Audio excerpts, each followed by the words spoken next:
So next, and the last one that I thought was really important is unfamiliar vocabulary. Let's be honest, you can't learn every word that's going to be on the TOEFL exam. You really can't. I can teach you 500 TOEFL words. I can put every word I think that will be on the TOEFL exam in the AMP English course, which I did. I tried to put as many as I could from the TOEFL lists that are online. I tried to take all those words and put them into the AMP English course. But you will run into a word. You will see a word that you don't know, that you have no clue how to pronounce it. You have no clue what it means.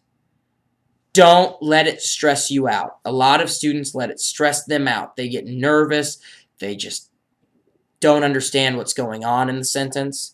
There's lots of techniques that will help you with figuring out what it means, just based on context. What I mean by context is if you read the sentence, you can kind of figure out, or if you read the prior sentences. Let's say you read, it's a full paragraph and you're halfway through the paragraph and you run into a hard word. You read a hard word that you don't know. Well, if you think about what you've read before, you usually can make an educated guess on what that word is trying to say. And I'll give some examples about this in future AMP Hour lessons as well, get into a little more detail. Today is just to talk about the TOEFL exam, and some of the problems you will run into, and then also a couple techniques that might help you along with the TOEFL exam as you're taking the TOEFL exam. So, my advice for time management. Let's talk about what we can do to make you more successful with time management. Number one is to look at questions before you read the text. This is for the reading part. This is for reading comprehension. Look at the questions before you read the text, before you read the entire part that they give you, the article they give you. So what I mean by this is to, let's say they say, what color is the dog? This is a very simple question, but I'm going to simplify it. What color is the dog? I read that as the first question. So I skip to the questions and I see what color is the dog. And then I start reading the article. It says, Jimmy has a big dog. Jimmy's dog is black. So then I flip back to the question and I circle that answer. Then I read question 2. How tall is the dog? Then I flip back to the reading part. Then I start at Jimmy's dog is black, and then it says, Jimmy likes to take his dog for a walk. Jimmy's dog is very tall. Jimmy's dog is 7 feet tall. Well, then I flip back and I see there's 7 feet is one of the answers. So I circle 7 feet is one of the answers. So then I read question 3. What does Jimmy's dog like to eat? Then I flip back again, start reading, and it says Jimmy's dog eats a lot of food every day. Jimmy's dog likes to eat ice cream. And I see that, and then I go back, and it says, Jimmy's dog, what food does Jimmy's dog like to eat? And I circle ice cream. Well, this is a great way to answer questions as you read. It gets the questions answered, gives you enough time, and then if you start running out of time at the end, you can start reading a little more quickly, but you know that you've answered many of the questions correctly. But don't spend too much time. You got to be quick when you do this part. You got to be very quick, but this is a very good technique to use, but it takes practice. You can't just go to the TOEFL exam and think you can do this. Can't just go into the TOEFL exam and think you can do this. So what I'm going to do is in a future AMP hour, when I just talk about this, when I just talk about this technique, I will create a packet, create a PDF of a writing assignment. We will practice this. You and I will sit down and go through this, and we will read, go back, or we'll read the question, we will go back to what I wrote and answer the question. Go back, read the question, go back, answer the question. And we're going to time ourselves. So this AMP Hour lesson will be in the AMP Hour YouTube page, or on the AMP Hour YouTube page very soon. And I will have a PDF for you to print so that you can answer along with me. Hope you like that. I hope that makes it so that you get a little more practice, so it's a little easier for you. So let me flip my page. I've got a little bit more for you for today for the AMP Hour course. And just to explain too, I know I call it the AMP hour, but very seldom, which means very rarely, will I go an hour. I won't go an hour for two reasons. One, people stop listening to me after probably 30 minutes. 30 minutes is a long time to listen to a video. I might even split this video up in half, so they're only 15-minute videos. Second of all, AMP Hour is just the name. It sounds cool. It's the podcast. It just sounds interesting. So I decided on the AMP Hour, but the AMP Hour is going to be more like an AMP half hour or an AMP 20 minutes so that I'm not exhausting you and so that I can make more videos instead of just having one big long one or 10 big long videos. It'll be more like 40 videos so that you can watch them. And then another cool thing is with these AMP Hour podcasts is you can download them as an MP3 if they're short enough, and you can listen to them. You can listen to them on your Apple iPhone or your Samsung or whatever you have. If you have an iPod or you listen on your iPad or just on your computer, you can download these and listen to them so that you're hearing me talk too. Because that's the best way to learn English is to hear me talk. And I'm a native English speaker. I am very young, so I speak in a different way than some people. I might speak a little differently than AJ. I have a little bit of an accent, too. I have a slight accent. You might not notice, but that makes it a little more challenging for you to listen to me as well and hear what I'm saying. So, let's get back to what we were talking about. And I talked about a little bit on this next point, but it's the do not look over, not or accept. So what I mean by this is my example earlier when I said which one of these is not a mammal. Pay attention to the word not because the question changes if you do not pay attention to not. If you don't see not, it becomes which one of these animals is a mammal. Changes it completely, changes the question completely. Then also accept. You'll see accept in these. So you might hear, I'm trying to think of a good accept example.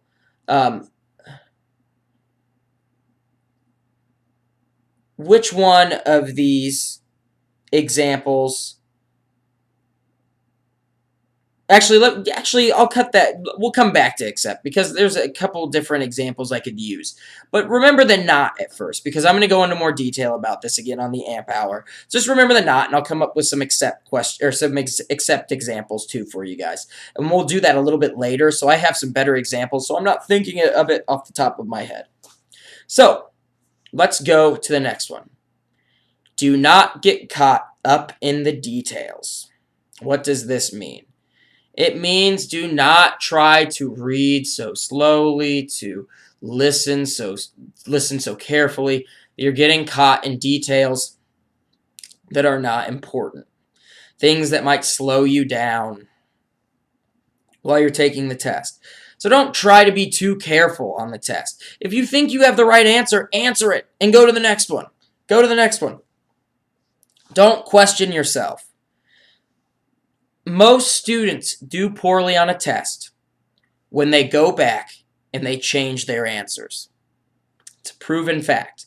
I've done this before and I go back, I change my answers, and I do poorly on the test, and then I go look at the answers that I could have gotten, and they were all right, and I'm like, what did I do? I could have gotten an A, could have received an A instead of a C. I've done this before, and I'm like just hitting myself, why did I change that?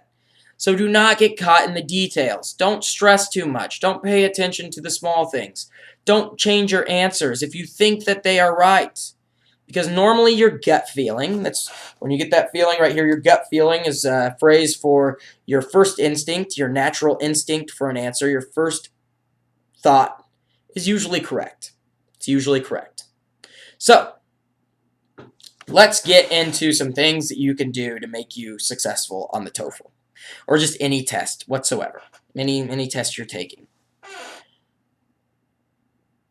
So decide what the question is. This is easy. It sounds like it's super simple. But this is important because people mess up on tests when they read the question too quickly and they just assume that the question is saying one thing when it's saying something completely different. So read the question carefully. Read the question carefully. Understand what it is asking you.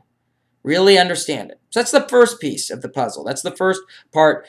First piece of advice I have for you is really understand the question. Really read it and understand what it's trying to ask you, because many students mess up. They read it really quickly. So they say, what color is the dog? So they read it really quickly. What color is the dog? And then they answer, let's say they answer black. Or what color is Jimmy's dog? And they answer black, like I said earlier. But what if the question said, what color is Jimmy and Sarah's dog? And Sarah and Jimmy actually own a different dog. But all he saw was, what color is Jimmy's dog? So he answered black. But what if Jimmy has his own dog that's black, but Jimmy and Sarah own another dog that's purple? And the answer was actually purple, and he messed up because all he did was read Jimmy. So remember, understand what the question is asking. Understand what the question is asking. Number 2, choose the answer before you read the choices, if you know it. This is huge. This is big for succeeding on the test. I just sounded like Donald Trump. This is huge. Kidding. But this is very important. Choose an answer before you read it, if you know the answer. So let's say you read the question really quickly, and you see the first answer. You know the answer. Right when you see it, you know it. Circle it. Don't stress. Don't read the other examples. Don't read the other answers, because if you know it, you know it. If you understand what the question is asking, and you know the answer, you know it. Do this for all the questions you know on the test. So let's say you're doing the first portion. Go through and answer every question you know. Let's say you're doing listening, and you know these. You're just flying through, and you know all the answers. Answer, answer, answer, answer, answer. But let's say you come to one that you don't know. Skip it. Go to the next one. Skip that question and go to the next one. Answer all the ones you know for sure, that you're 100%. Then go back, answer the ones that you're 50% sure. So read those a little more carefully. Maybe just go through, cross out the ones you don't know. And then you'll probably come down to, let's say we're doing the listening part and you have 10 left that you have no clue what the answer is. Well, that's pretty good. You've already answered 40 questions that you think you probably got right. You have 10 left that you have no clue what they are. So you can spend a lot of time kind of figuring out which one's which one you think, or what you think the answers are. This is a test-taking skill that a lot of people don't know. They get stuck wasting time because they get stuck on a question. So remember, pay attention to what the question is asking. If you know the answer, circle it right away. Just move past that question and then answer all the questions that you know throughout that portion. Go back, answer all the questions that you think you know but you aren't sure. And then when you get done, you'll have about 10 questions, 10 to 12 questions that you don't know, and you can take time on to really answer those. And remember, if it's a multiple choice question, the answer is usually C. And when you're answering and you don't know the answer, let's say you don't know 12 of them, and you have no clue, you've read them tons of times, you've read the question tons of times, and you still don't know it. Remember that, let's say you pick C for the first question you don't know. Well, answer C for all of those, for all 12 of those, because your likelihood, the likeliness of you getting a right answer, if you keep them all the same, is a lot higher than if you went through and you kind of guessed all the way through. So remember, if there's 12 you don't know at the end, you've gone through 38 of the questions, you've answered all those, you think you got them right, but you have 12 left that you don't know, circle one answer, so circle C, because it's most likely right, and then go through and answer all of those as C, because you stand a better chance of getting them right than just guessing. There's a better percentage of you getting it right. So let's go to the next one. This is a very important one as well. And it's what I talked about earlier, which is answering all the questions you know. There's a phrase for it. It's called bootstrapping. Bootstrapping. Boot, like a boot, like the shoe. I've got a boot on right now. I'll show you. Boot. Boot, boot, boot. Bootstrapping.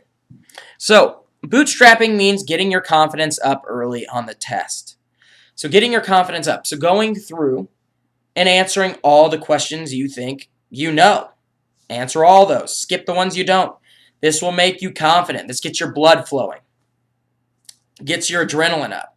Because when your blood's flowing, your adrenaline's up, and you're answering all these questions right, you're more likely to, when you come back to the questions you weren't quite sure of, answer those correctly because your brain's starting to work. It's starting to move. It's starting to get blood flowing. And you might start to remember things that you didn't remember at the beginning of the test. This is called bootstrapping. It's a very useful skill. I've done this on a lot of tests. And another cool thing is that when you're answering all these questions you do know, and there are some you don't, you might find an answer to a question that you skipped in a future question, and a question that you, let's say question 20 you didn't know, and on question 37 you see the answer to question 20. Well, you can go back to question 20 and now you know the answer, because some questions give away what the answer is. Pretty cool. This is a kind of cool technique or cool idea. Next, and it's obvious, don't doubt yourself. Don't doubt yourself. If you doubt yourself, you're going to cause yourself problems. Do not doubt yourself. Trust your test-taking ability. This is important. Trust yourself because you are great at test-taking. You are good at what you do. And the nice part about the TOEFL is you can take it again, so don't stress out. If you're having trouble, try to answer the questions as best you can, but don't kick yourself. Don't kick yourself. Don't get upset if you're not understanding a lot of the questions. So don't doubt yourself, because guess what? You're probably right. If you put in the time to study, you did the AMP English course, you've listened to my YouTube videos, you've listened to other people's YouTube videos. There's other people out there that teach on this topic, other teachers, and you've put in the time, put in the hours to study, you should be prepared for the test. I'll be honest. You should be prepared. And lastly, eliminate choices you know are wrong.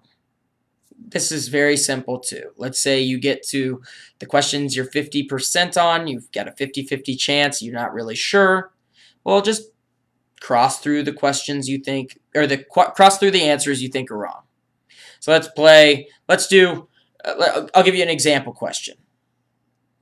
Let's say that we say, what year did, I'm trying to think of a good question. Let's think of a good question. I love superheroes, so let's talk about this. Which superhero can shoot lasers from his eyes? Lasers, like, psh. You have the answer Superman, you have Batman, you have Wolverine, and you have, let's say, Iron Man. You get these 4 questions. Let's say that I don't know the answer. I clearly know the answer, but let's say I don't know the answer. So I know Iron Man doesn't shoot lasers from his eyes, so I cross Iron Man off the questions. And I know that Batman doesn't shoot lasers from his eyes, so I cross him off the questions. So I still have Superman and I don't remember what other superhero I said. Let's just say that I said Thor. Say I said Thor, the guy that has the hammer. So you got Superman and Thor as your last 2. Well, I already crossed off 2, so now I can pick between the 2. And I think to myself, I'm like, Thor has lightning, but he doesn't shoot lasers. Superman shoots lasers. Now I know. And I picked Superman. Well, I already made it easier because I crossed off the ones I knew didn't shoot lasers from their eyes. The 2 answers that I knew were not correct. And then I finally thought to myself, think through it. I'm like, Thor has a hammer. He uses lightning, but he doesn't have lasers. Lasers are Superman. Superman shoots lasers from his eyes. So this is simplifying. It simplifies the question, and it simplifies the answers so that you can kind of look and make the best guess. So this is my advice. This is some of my advice for the TOEFL. So in today's AMP Hour course, today's AMP Hour video, you learned about the TOEFL. You learned a couple facts about the TOEFL, what the TOEFL has in it, so the parts of the TOEFL. You learned about the biggest mistakes people make taking tests. They're huge. The biggest mistakes people make taking tests. And then you also learn some basic test-taking techniques that you can use to make you more successful. So remember, my future AMP Hour course, or future AMP Hour lessons and future AMP Hour podcasts will have cool techniques on how to make you better at these test-taking techniques that I just taught you. So techniques for the techniques, almost. I will continue doing vocabulary. I'll do culture lessons. I will do all kinds of different things. And remember, lastly, I'll answer your questions. So send questions, put questions about this underneath the YouTube video. You can post your questions underneath here. You can also post to Twitter as well. I have Twitter. Follow me on YouTube. Please subscribe. And also follow me on Twitter at Philip B. Norris or Phil Norris. You can look up both. You can go to the AMP ENG, so AMMP ENG.com. Go to AMPENG.com where you can buy my course. It'll be ready soon. And then also you can get access to some free videos as well that I'm going to put on that website once it's finished. There'll be a lot of free different things that you can find on there. Cool thing is, I will be doing live events very soon. I'm planning on doing live events in the next year. AJ and I are talking about doing some live events together where we do some about effortless English and AMP English. So it'll be really exciting. It's going to be a big year for AMP English and for all of you. So remember, stay amped for learning English. This is the AMP Hour. Tune in next time. I am going to go and get some exercise in. So thank you guys. I'm going to get my blood flowing. I look forward to seeing you guys next time. Stay amped for learning English.